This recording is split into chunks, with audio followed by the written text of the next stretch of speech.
Hola amigos de Enfocados, mi nombre es Rubén Peralta y en esta semana tengo entrevistas diferentes y recomendaciones diferentes. Tuve la oportunidad de conversar con Sacha Jenkins. Sacha Jenkins tal vez sea un poco desconocido para la mayoría de la audiencia latinoamericana, pero Sacha era un crítico de música que se dedicó a hacer documentales. Y en esta ocasión tuve la oportunidad de conversar con él acerca de su último proyecto. Es un documental que se estrenó en el Festival de Toronto acerca de Louis Armstrong.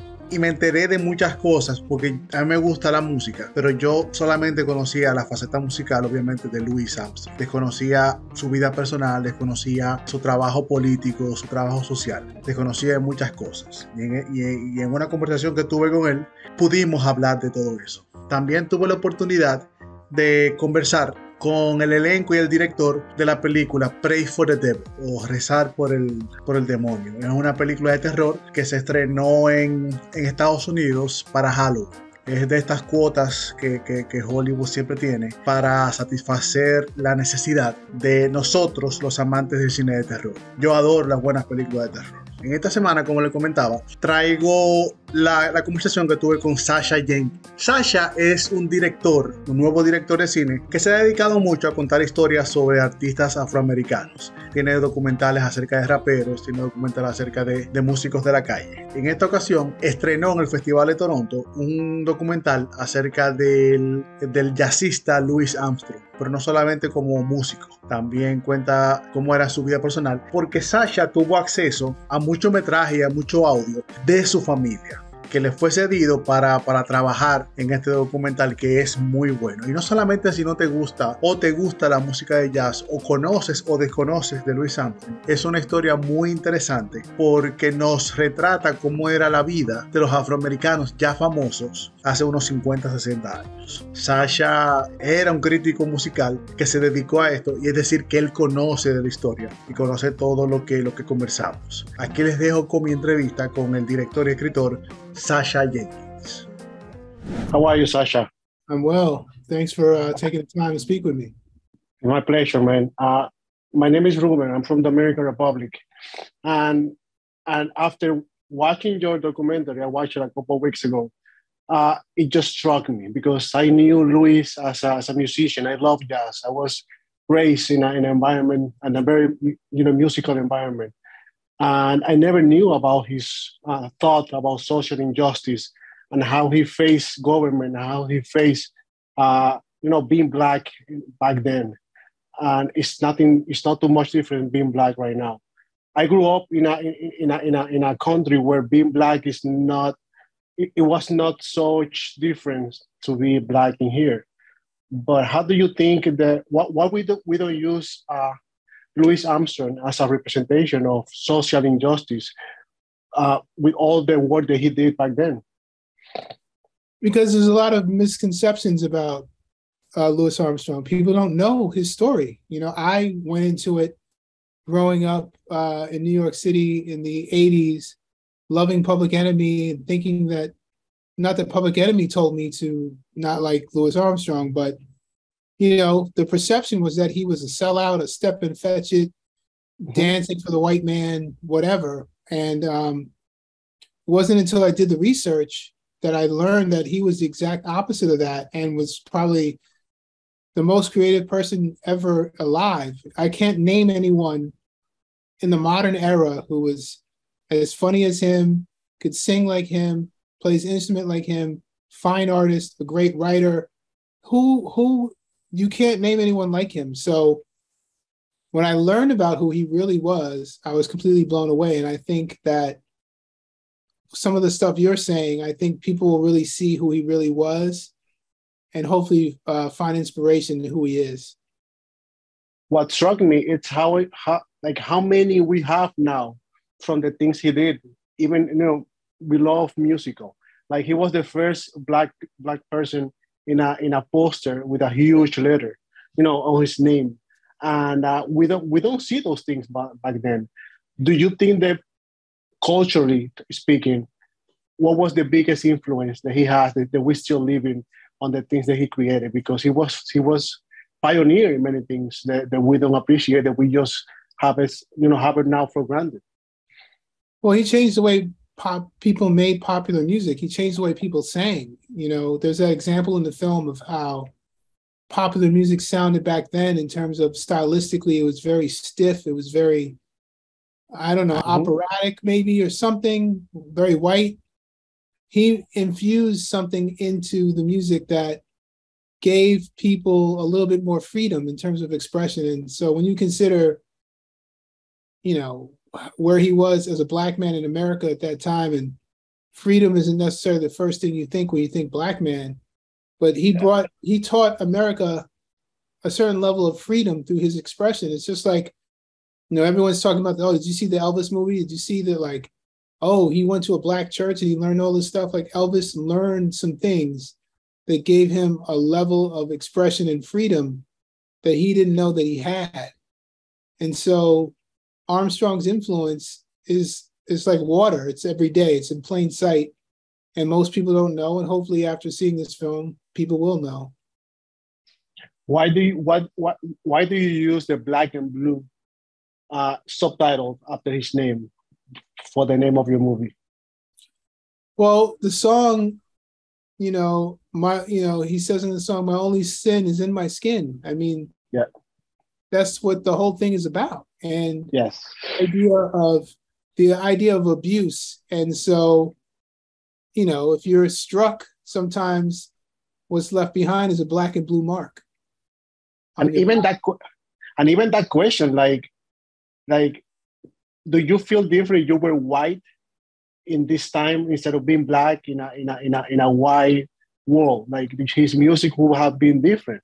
Like, all these questions that people ask him back then in interviews, in presentation, it just struck me, because it's like you say, like, many Black people saw him as the puppet master of white people, but he was below that. He even faces Eisenhower, and he faces government, and he wasn't scared about it.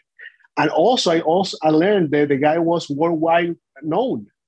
I thought that he was very local, but like, Louis Armstrong was something that the people around the world appreciated and still known, and he's a symbol of music. Yeah, he was probably the most famous person in the world at one point. People knew him everywhere. And so when you think about where he came from and where he wound up, it's just, you have to be a real special person to be a Black man during those times, to overcome all those things, to become who he became. It's just a phenomenal story. You have made documentaries about hip hop, about the culture in the 90s, end of the 80s. Why suddenly you want to do something about Louis Armstrong? What was the interest that you had to make this piece of work? Well, they called me and offered me the gig, but what I realized when it comes to Black music in America, now I did a film about Wu-Tang. I did a film about Rick James, who was a funk rock guy. Mm-hmm. And now I did Louis Armstrong. It's the same story over and over again. The music is a reflection of and a reaction to the environment. And then the environments have not changed. There's still police brutality. There's still, joblessness, no social capital, educational system is inferior. All these things that are designed to keep you in a particular place. Many of us have escaped by way of by the arts, right? So Armstrong escaped, Rick James escaped, and RZA escaped. So I realized it's the same story over and over again. And it's interesting every time. But to me, I've come to believe that when it comes to Black music in America, there aren't genres. There's just people and environment and circumstance. And what comes out is a reaction to the environment and circumstance. Do you think that we can separate the private life of an artist and their political opinions for his music, of his art? Because Louis, back then, he used to merge both of them and create something different, and create something that even Elvis used to create his political views with his music. I think that's the same thing that Louis created. Right, and what's great about it is he didn't have to tell you that he was a genius. He didn't have to tell you how much money he had. He didn't have to tell you the craziest politics that really polarize and piss people off. He led by example. He let his creativity and his art do the talking. And when he had to do more than letting the art speak for him, he spoke up. So he married the two. And he didn't wake up saying to himself that he wanted to be an activist. He wanted to play his instrument. And in the process of doing that, there's a lot of bobbing and weaving he had to do to get there. And I think it's an inspirational story that a lot of young people hopefully can connect with now. Thank you for your time. Congratulations for this amazing work. I loved it. And I'm just looking forward to see how far it can go. Like, I hope it goes everywhere. Thank you, man. Really appreciate it. Thank you for your time.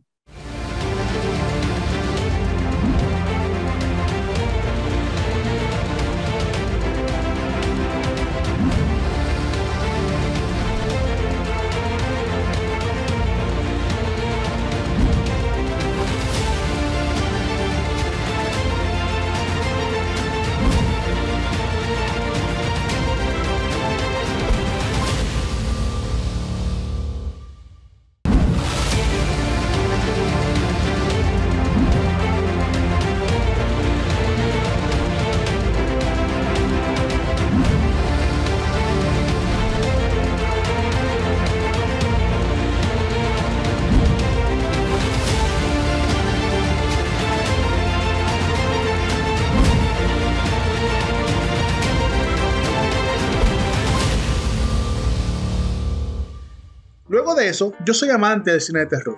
Desde niño, irónicamente, fui expuesto a historias de terror desde muy joven. Y tuve la oportunidad de conversar con Jacqueline Bisset y Cristian Navarro y Daniel Ham. Daniel tiene una película que yo vi hace muchos años que se llama El Último Exorcismo, The Last Exorcism. Y es de esas películas que son el found footage, como que alguien grabó algo y todo quedó en un video que se perdió y alguien lo encuentra y hace algo. Se llama The Last Exorcism. Es una película, creo que es 2012, 2013, donde me pareció muy buena, porque yo siento que a veces el género de exorcismos se siente estancado, porque repiten la misma fórmula.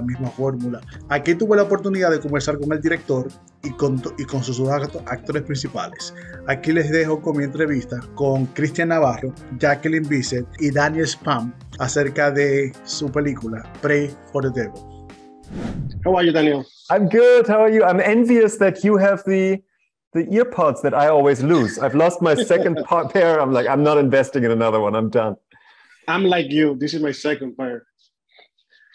So I made the mistake of watching a movie last night, and I couldn't sleep well. Wow.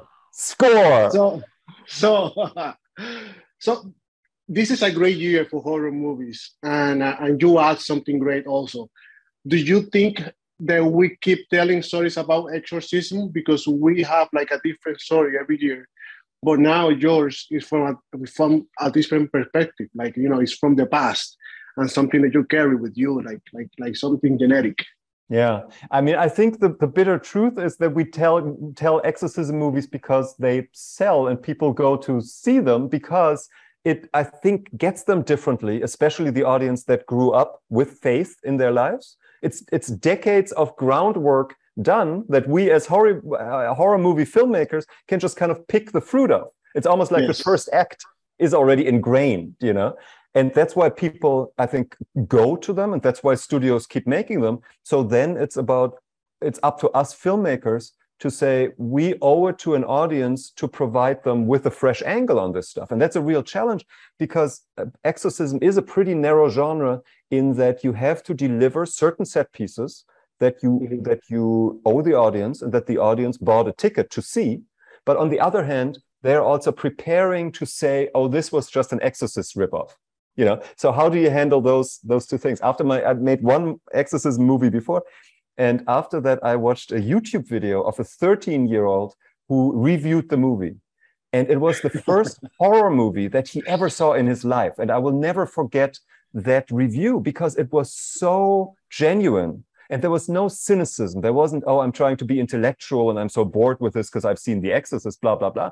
He was connecting with moments in the movie that they weren't even made to connect with anyone that way. But I've always had that in my head that I'm basically trying to make a movie for two audiences. That audience, that I owe it to that person that is the full exorcism experience without any ironic distance, whatever, lean fully into it. but I also have to make a movie for an audience that has seen 20 horror movies and is waiting to say it's just an exorcism movie. So what are these new angles? What are these new redefinitions? And that was basically our mantra. Every department head had that over their desk. What is the different thing that we can find in the production design, in the costume design, in the language, in the whatever. And we try to reinterpret everything. For example, contortions, right? We need contortions. It's an exorcism movie. They're scary. But is it possible in our mythology to reinterpret what contortions mean? So we said there are two pilots fighting over the same steering wheel. It's the demon and it's the victim, and they're fighting over the same body, control over the same body.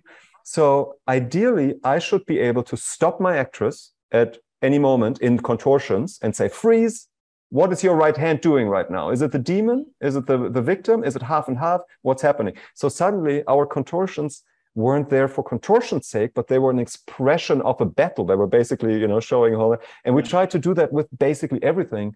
And obviously the one big key that allowed all that is that we have a female protagonist.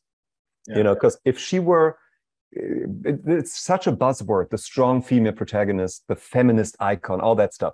And I feel like very few movies actually deliver on that. So whether we achieved that or not, you can tell me better. But our big goal was, we like the label.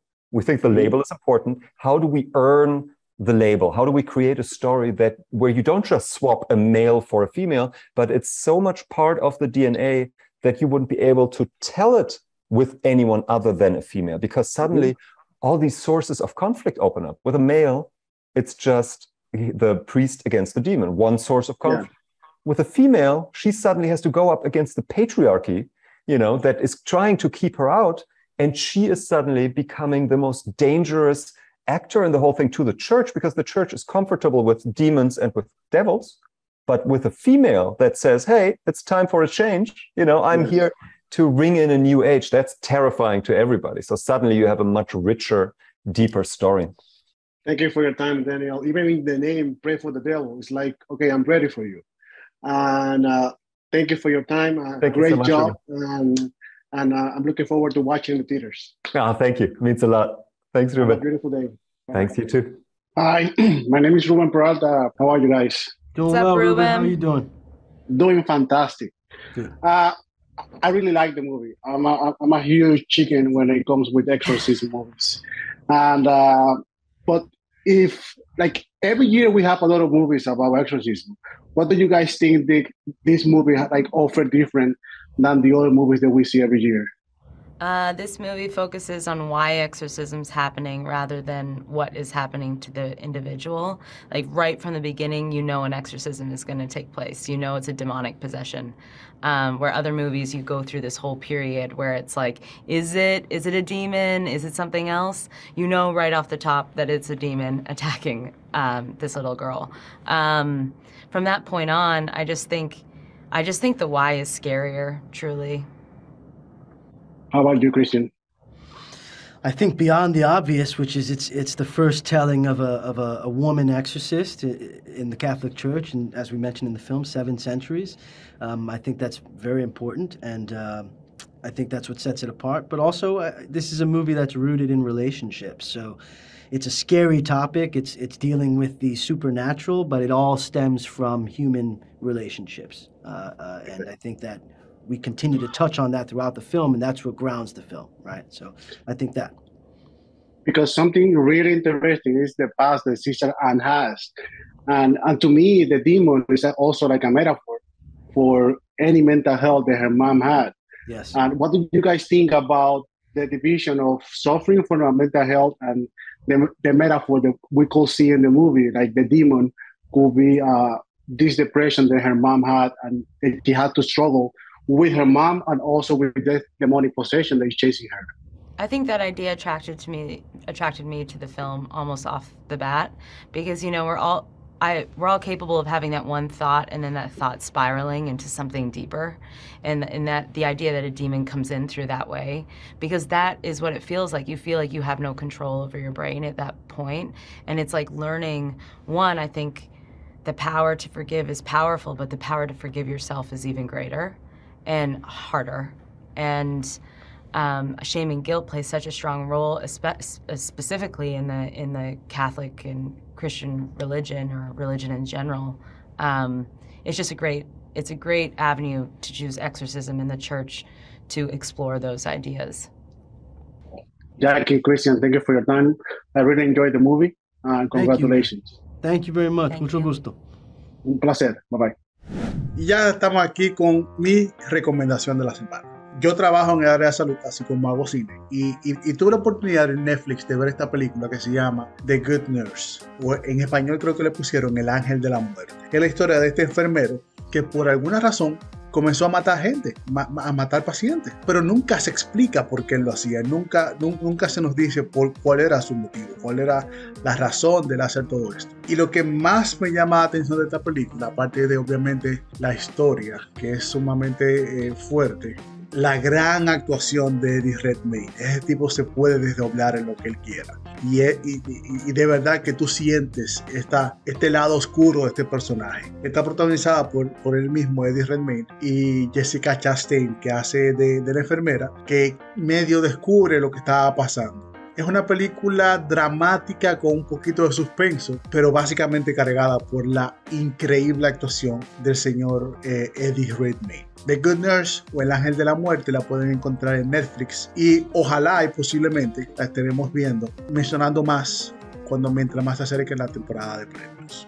También les voy a dejar para que sigan con el nuevo trailer, con un trailer de una saga de videojuegos, pero que ahora HBO la adaptó en una serie de televisión que se llama The Last of Us, o El Último de Nosotros. Está protagonizada por Pedro Pascal y Bella Ramsey. Bella Ramsey, el que ha visto Juego de Tronos, se va a recordar a esta niña, y Pedro Pascal es una cara súper conocida. Obviamente Mandalorian, Game of Thrones y muchísimas nuevas películas que están en Hollywood, como la última de Wonder Woman, donde él hizo el villano. Y yo creo que ya fue suficiente. Creo que tuvimos un muy buen programa esta semana. La semana que viene también venimos cargados con entrevistas, con recomendaciones, con muchísimas cosas. Hasta la semana que viene, amantes del cine. Mi nombre es Rubén Peralta. Hasta la semana que viene, mis amigos de Enfocados.